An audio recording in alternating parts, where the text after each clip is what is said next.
Yeah, so we got a slider over here.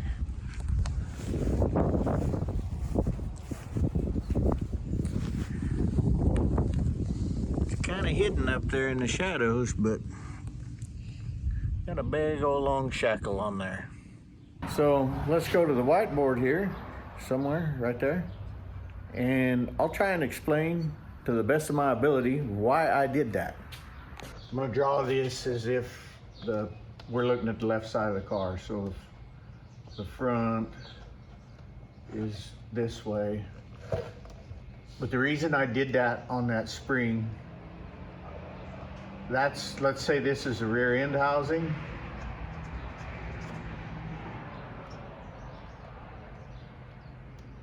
And we have a little lowering block here, whatever.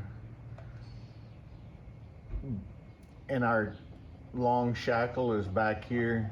There's two reasons for that long shackle.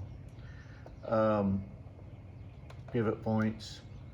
So that spring runs like this and comes up, and it's mounted up there somewhere, you know, and I got holes in there, kind of like a bar card have. And the reason for the long shackle, part of it is to get the front of this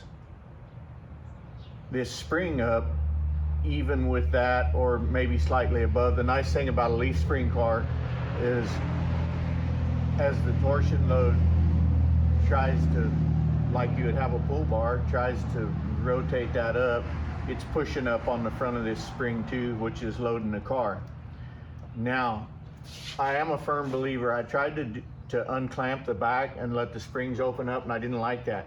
I also think if it's pushing up, it's pulling down back here, and that's where you get a lot of weight transfer to actually wheelie your car. I don't like undoing the leaf springs. Some people do. The other part of this is that this long shackle is laid back.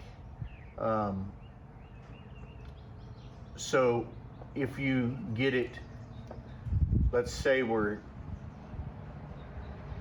here when we start with that, and as that spring wraps, you get this going up, you get this rear end pulling down. So this is going to be very exaggerated, but we got rear end pulling down, and this spring's coming down here. Now the angle of that is straight up and down, and so this pivot point is lower than this, and it's also pushing down on that spring to your left rear tire and planting it harder to help get off the turns under full throttle, or however you're getting out of the turn. So in a nutshell, that's why I did that. It could be done now, the same thing. A guy could do it by just putting an extreme arch in the front of your spring, but then you'd miss a little of this. The slider on the right rear is for the lateral side to side. I felt like it was better over there because with this long shackle, I wasn't for sure how much lateral load that it could help support in the turns. It's pretty heavy. That shackle's built out with 1/4 inch sides, and it's braced up, but yeah. So anyway, that's why I did that.